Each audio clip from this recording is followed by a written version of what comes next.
자, 오늘 본문에 관한 이 구약적인 배경, 우리의 현실하고 참 괴리가 있잖아요. 그래서 구약을 묵상할 때는 항상 신약적인 개념으로 생각을 해봐야 됩니다. 우리 이 시대를 살아가고 있는 우리하고 어떤 연관이 있을까? 그래서 오늘 본문에 보면은 여호와의 총회에 들어오지 못할 자들에 대한 말씀이 나오잖아요. 크게 세 부류가 나옵니다. 여기 보시면은 다 여호와의 총회에 들어오지 못한다라고 반복해서 이렇게 말씀하고 있습니다. 이런 사람들은 여호와의 총회에 들어올 수 없다고 말씀을 하셨는데 도대체 어떤 사람들일까요? 한번 좀 생각해 보고요. 또 여호와의 총회는 도대체 뭐길래 들어올 수 없다고 하는 것인가? 이런 사람들 날 때부터 이런 사람들 있잖아요. 말하자면 모압 사람, 암몬 사람 같은 경우는 자기가 원해서 그 민족이 된 거 아니잖아요. 그죠?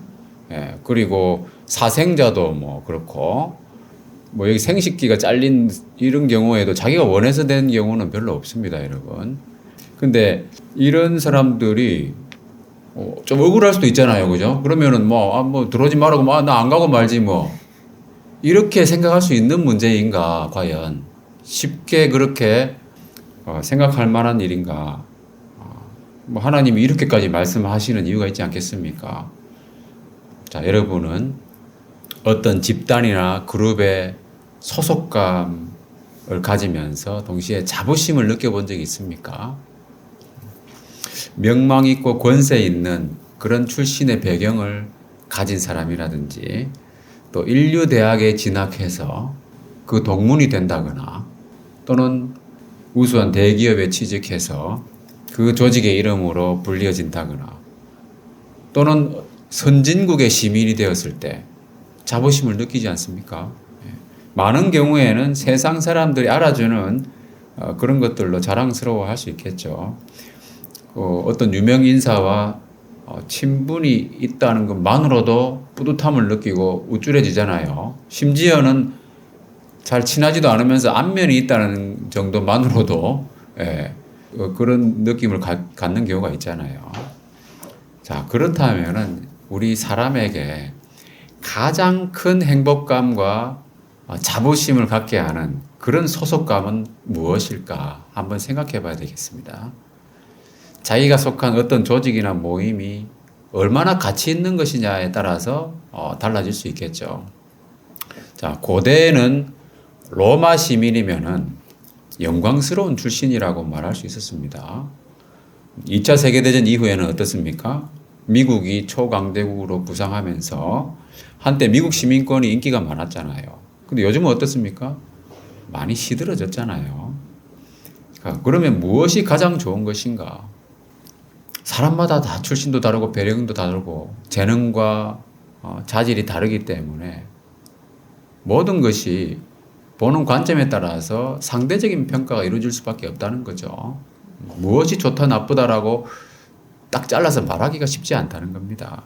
그러나 가장 영광스러운 모임, 그것은 그 가치는 상대적인 것이 아니라 이 모든 것들을 뛰어넘는 초월적이면서도 절대적인 가치가 있어야 된다는 거죠. 그런 소속감, 그리고 그 영광은 시들지 않아야 된다는 겁니다. 이 모든 것을 초월할 만한 자부심, 시들지 않는 영광을 가질 만한 소속이 있겠습니까, 여러분? 말씀하는 구절을 보겠습니다. 자, 여기 보면은 그 무엇보다도 위대하고 영광스러운 소속이 있습니다. 그것은 뭐냐 하면 만물 안에서 만물을 충만하게 하시는 이의 충만함이라고 표현되어 있는데 만물을 지으신 분, 그것을 충만하게 하시는 분, 이 초월자의 충만함이라고 표현되는 이 소속, 이 모임이야말로 가장 영광스럽다고 할 수 있지 않겠습니까? 우리가 조금 전에는 이 세상에서 빛나는 출신이나 조직이나 시민권이나 이런 것들을 생각해 봤지만은 기껏해야 그것은 뭡니까? 만물의 지극히 작은 일부에 불과하잖아요. 근데 그 작은 것으로도 우리 마음은 우쭐해질 수도 있고 자랑스러워 할 수도 있다는 겁니다. 그죠? 그러나 만물 안에서 만물을 충만하게 하시는 만물을 초월하신 분의 그 충만에 속한다면 얼마나 큰 영광이 있겠는가 하는 겁니다. 자, 과연 이 소속이 뭘까요, 여러분? 여기 박스에 들어갈 수 있는 단어는 무엇일까요? 교회고 또 그의 몸이죠. 자, 어디 나오는 말씀입니까? 에베소서 1장 23절에 나오는 말씀이죠. 자, 여러분은 그래서 이 교회의 영광에 대해서 깊이 묵상해 봐야 됩니다. 자, 여러분, 우리 나플러스 교회도 하나님이 임재하시는 교회인 것을 여러분 믿으시기 바랍니다. 그리고 여러분, 교회, 우주적인 교회, 그리스도의 몸된 교회, 우리 나플러스 교회를 포함해서 복음적인 교회들은요, 정말 그리스도의 몸된 지체라는 거예요. 몸된 교회. 그죠? 그 교회의 일원이 된 것을 여러분 정말 깊이 묵상하시고 그것을 알고 자랑스러워해야 된다. 왜냐하면 그것은 세상의 모든 것, 만물을 합친 것보다 더 위대한 것이기 때문입니다. 만물 위에 교회의 머리로 주셨느니라. 만물 위에 교회입니다, 여러분. 교회는요. 자, 그래서 이것은 만물의 위에 있는, 만물을 지으신 분의 영광이고요. 그것을 다스리고 또 충만케 하시는 분의 영광입니다. 또 그리스도의 몸의 지체로서 우리가 세세토록 왕노릇하게 되는 영광이라는 거예요. 이것은 미국 시민권도 아니고 대한민국 시민권도 아니고 천국 시민권이라는 거예요. 이 세상에서 가진 모든 것을 다 합쳐도 견딜 수 없는 영광이다. 이 영광의 모임에 함께하게 되신 것 여러분 축복하며 축하드립니다. 생각할수록 이것은 점입가경이란 말이 있잖아요. 우리 인간으로 상상하기 어려운 거지만은 성경 말씀을 통해서 하나님을 더 알아갈 때 이것을 조금씩 누리고 기뻐하고 즐거워하게 된다는 거예요. 이 교회라고 하는 영광스러운 모임, 이것이 바로 구약에서는 여호와의 총회에 해당하는 겁니다. 그런데 이것은 아무나 들어올 수 없다고 했어요. 왜냐하면 하나님이 임재하시는 거룩한 모임 또는 예배이기 때문에 거룩함과 어울리지 않는 사람들은 이 총회에 들어올 수 없다고 하는 거예요. 그래서 오늘 본문의 말씀을 다시 보면은 하나님의 거룩함과 전혀 어울리지 않는 사람들의 예가 제시되어 있다는 겁니다. 첫 번째가 바로 생식기에 신체적인 결함이 있는 사람. 자, 왜 그럴까요? 한번 생각해 보면요. 창세 이후에 하나님께서 인간에게 주신 첫 번째 명령이 무엇이었습니까? 여러분들 잘 아시다시피 생육하고 번성하여 땅에 충만하라고 했잖아요. 첫 번째인 만큼, 그죠? 그만큼 중요성이 있지 않겠습니까? 생육하라고 하는 이 첫 번째 명령을 수행할 수 없게 된 사람이에요. 그죠? 이 명령은 하나님의 첫 번째 명령, 거룩한 명령입니다. 이 거룩한 하나님의 명령을 수행할 수 없게 된 사람. 그리고 이렇게 생식기가 문제가 생긴 경우가 내시인 경우도 있고요. 또는 그 당시에는요, 이방의 종교 의식 속에서 생식기를 자르는 경우도 있었다고 합니다.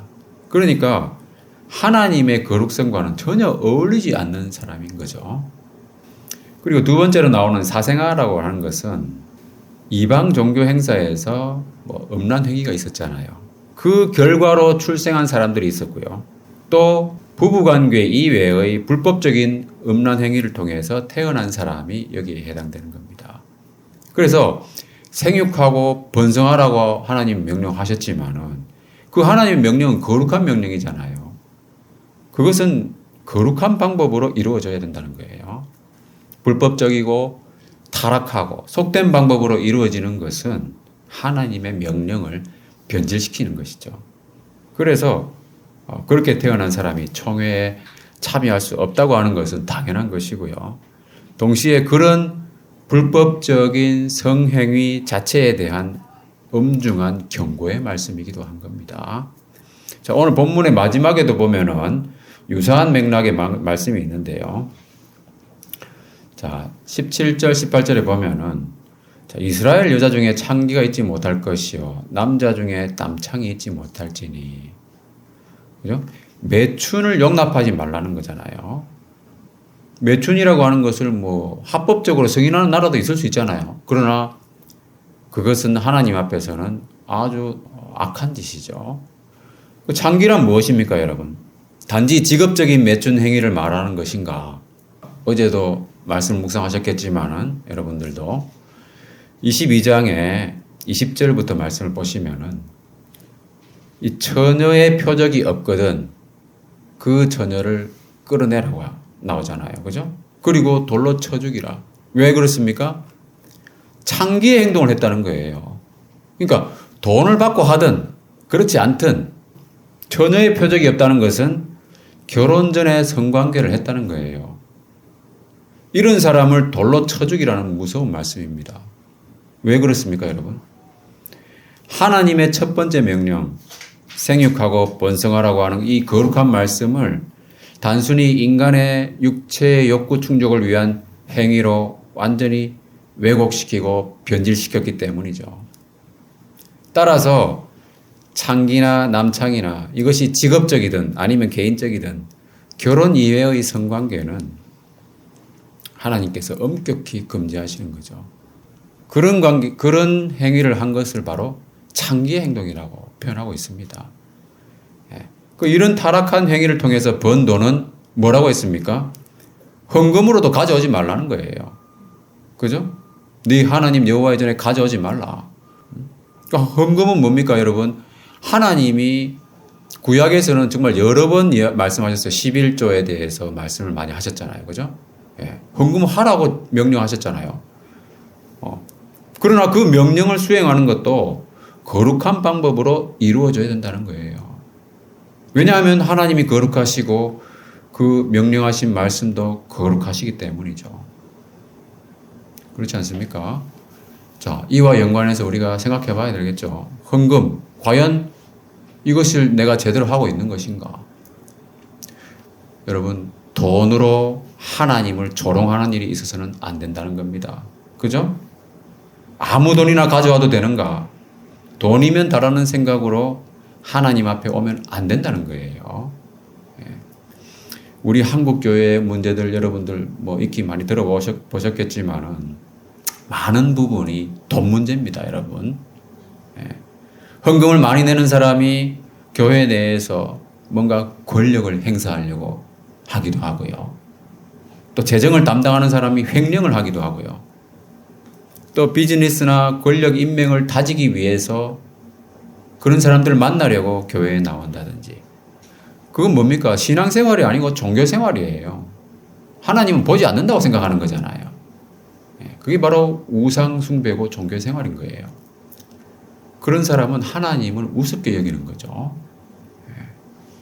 하나님은 돈이 부족하신 분도 아니고 사람이 부족하신 분도 아니라는 것을 우리가 알아야 됩니다. 자, 시편 24편 1절 말씀을 다 같이 읽어보겠습니다. 시작. 땅과 거기에 충만한 것과 세계와 그 가운데에 사는 자들은 다 여호와의 것이로다. 이 모든 것은 다 하나님의 것이라는 겁니다. 돈도 하나님의 거예요. 그죠? 하나님이 주신 거잖아요. 예. 사람도 다 하나님이 거기에 거하는 자. 그죠? 그런데 하나님은 왜 헌금을 명하셨습니까? 왜 돈을 가져오라고 하셨죠?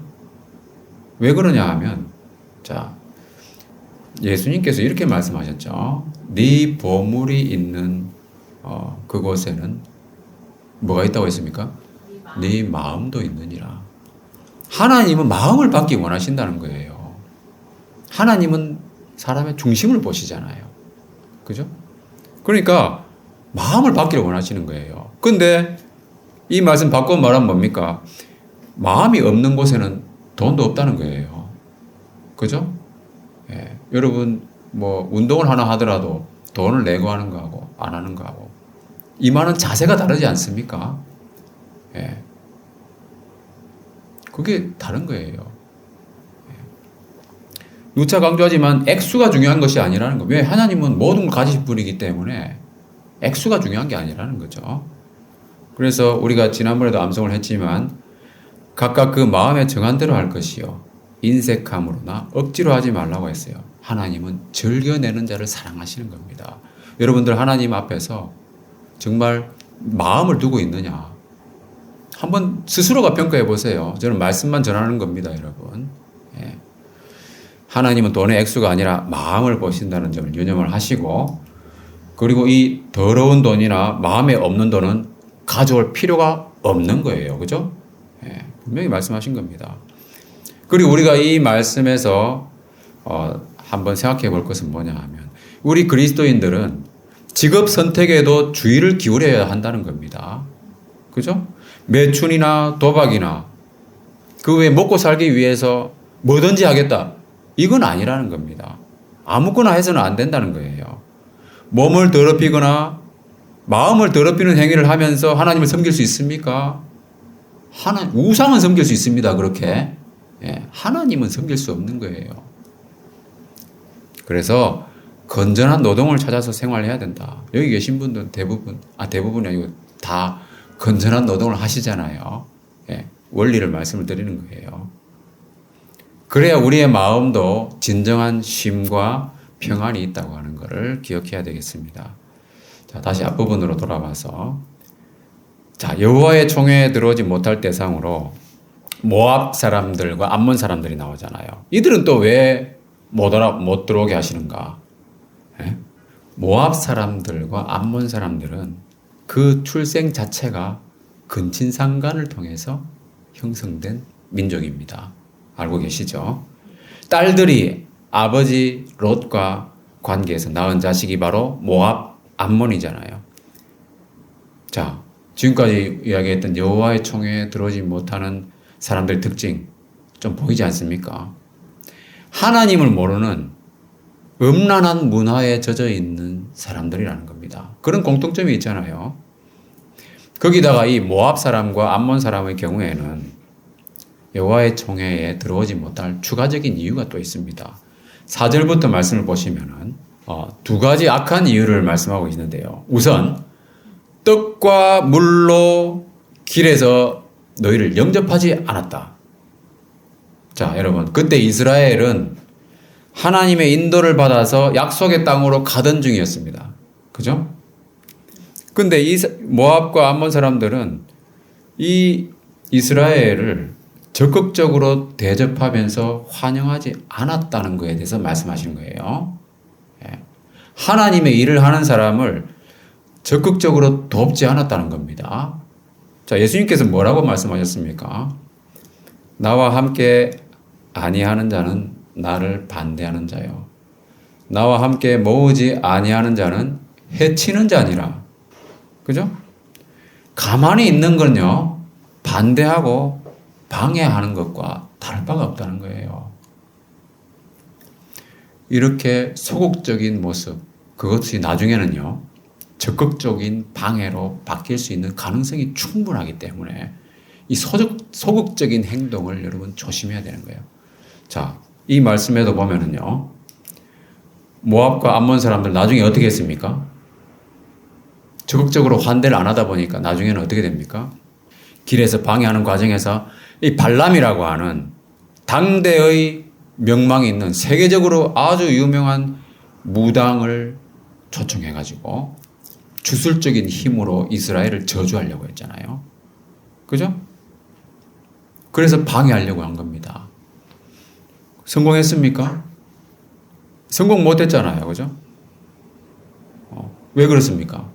아무리 강력한 주술이나 이 미신이라고 할지라도 통하지 않는 대상이 있다는 거예요. 왜 이들이 성공 못했습니까?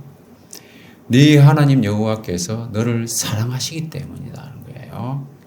하나님이 사랑하시는 사람한테는 어떠한 주술이나 저주도 통하지 않는다는 겁니다. 오히려 하나님은 그 저주나 주술을 변하여 복이 되게 하셨다는 거예요. 자, 여러분, 주술이나 미신은 귀신의 영의 활동이잖아요. 거룩하신 하나님을 결코 이길 수가 없는 거예요. 요즘도 보면은 이사 날짜를 고를 때 사람들은 손 없는 날을 선호하잖아요. 그죠? 그런 날은 또 요금이 더 비싸요. 근데 그런 날짜들을 딱 기록해 놓은 달력도 있더라고요. 예. 우리는 손 있는 날을 고릅니다. 예? 왜냐하면 저렴하잖아요. 또 사람들이 그날은 또 이사를 많이 안 해요. 예. 왜냐하면 우리는 하나님이 우리를 사랑하시기 때문에 그런 걸 두려워하지 않는다는 거예요. 그 귀신의 영은 정말로 하나님이 사랑하시는 우리 같은 사람들을 무서워합니다, 여러분. 그래서 마귀를 대적하라고 그랬잖아요. 그죠? 마귀를 대적하면 어떻게 된다고 했어요? 그리하면 너희를 피하리라고 했어요. 예? 예수님의 이름으로 마귀야 물러가라. 한마디 하면 마귀가 있잖아요. 우리를 어떻게 할 수가 없는 거예요. 피합니다. 자, 그래서 이렇게 모압과 암몬 사람들은 하나님의 길을 가는 사람들을 회방하는 사람들이었습니다. 그래서 신학적인 의미에서 보면은요, 성령을 모독하고 거역하는 사람이었다는 거예요. 하나님의 인도하심을 받는 사람들, 하나님의 영으로 인도하심을 받는 하나님의 아들들, 하나님의 자녀들을 회방하는 사람들. 그죠? 이런 사람들은 사심을 받지 못한다고 말씀하고 있습니다. 예수님이 직접 말씀하신 거예요. 자, 그러니까 지금까지 우리가 쭉 살펴본 그 여호와의 총회에 들어오지 못할 대상들의 공통점.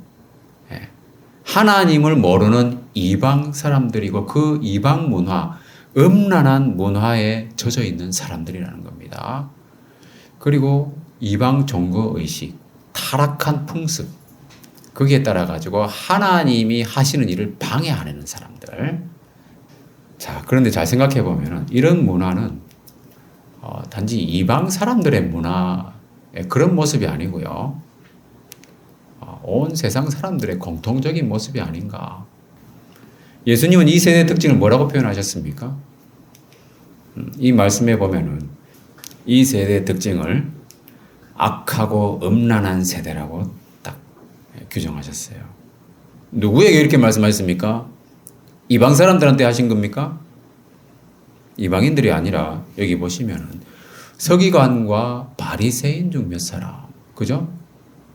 의 말을 듣고 그 세대를 말씀하신 거잖아요.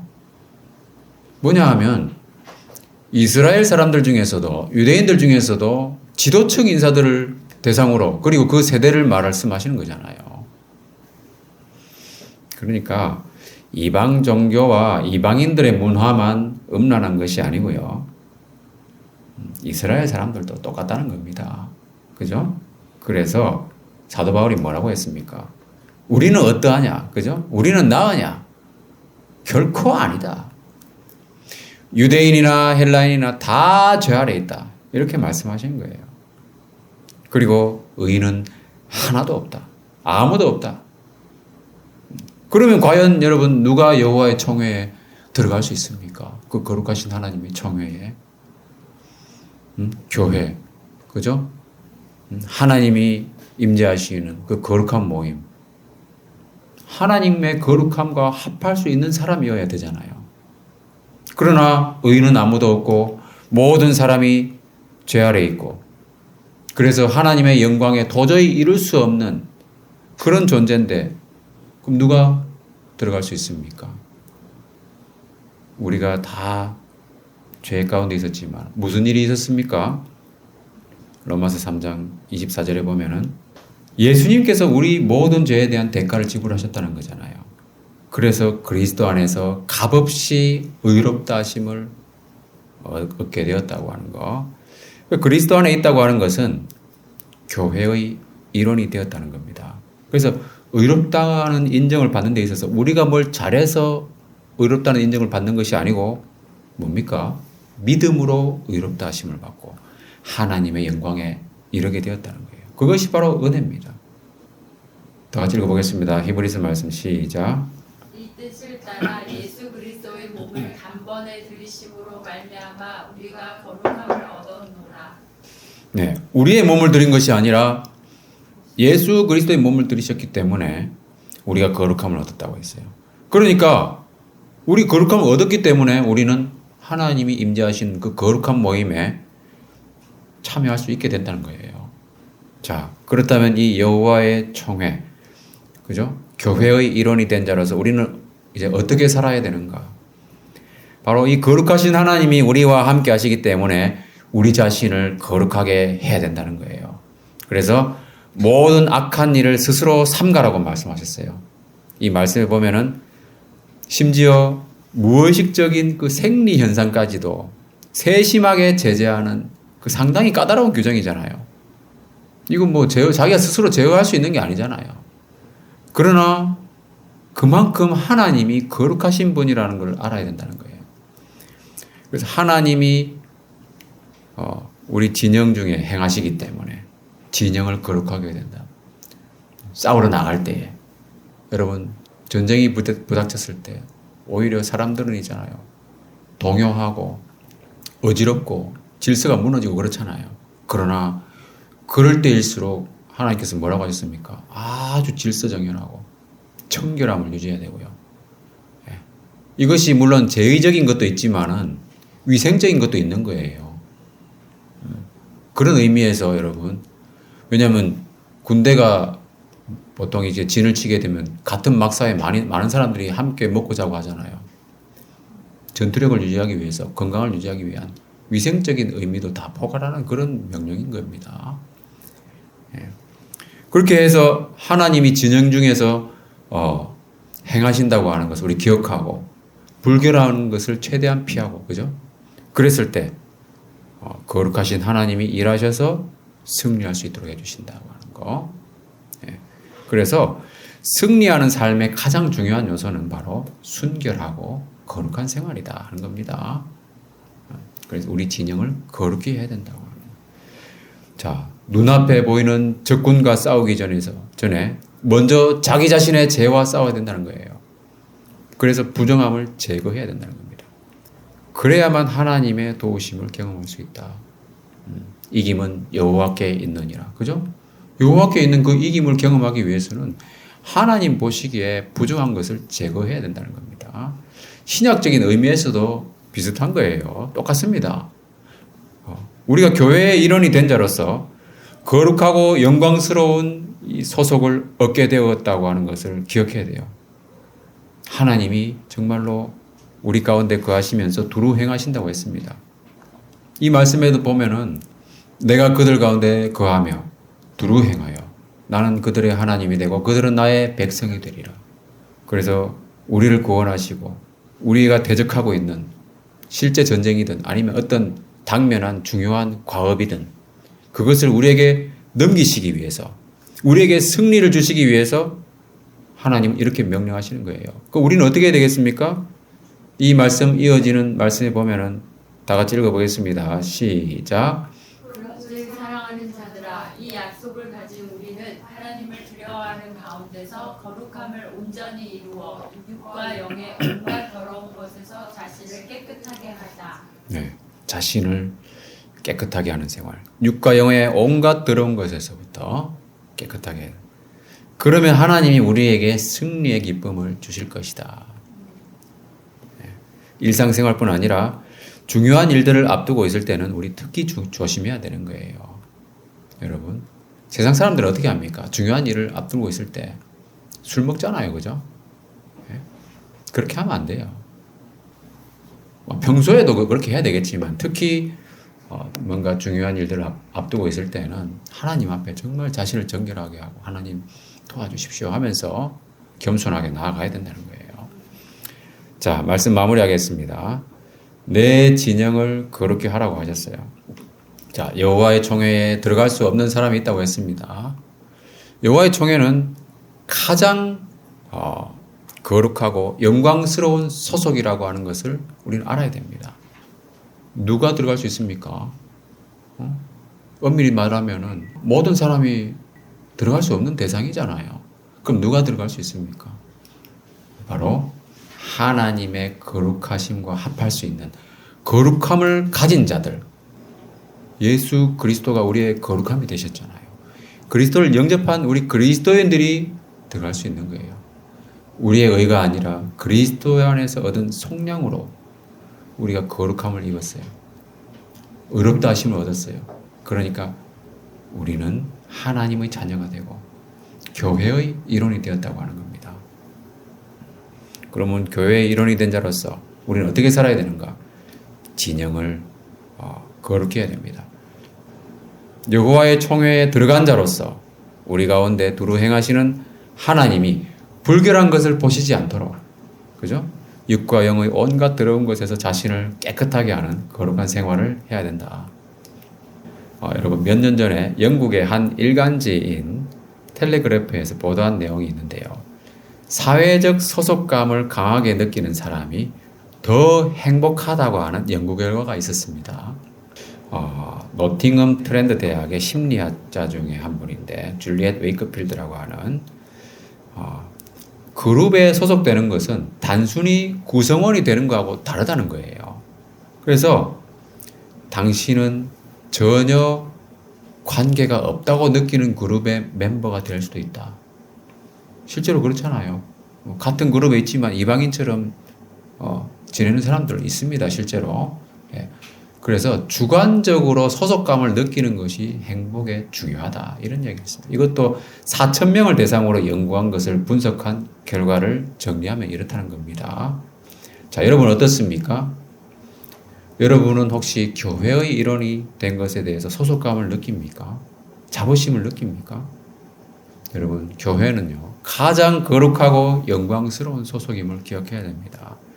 그래서 항상 감사하며 그런 것을 기억하면서 진정한 행복을 느낄 수 있는 거예요. 그리고 우리는 그 영광스러운 교회의 일원답게 하나님을 닮아가고 만물 안에서 만물을 충만하게 하시는 분의 그 충만한 영광으로 승리하시는 저 여러분 되시기를 주님의 이름으로 축원합니다.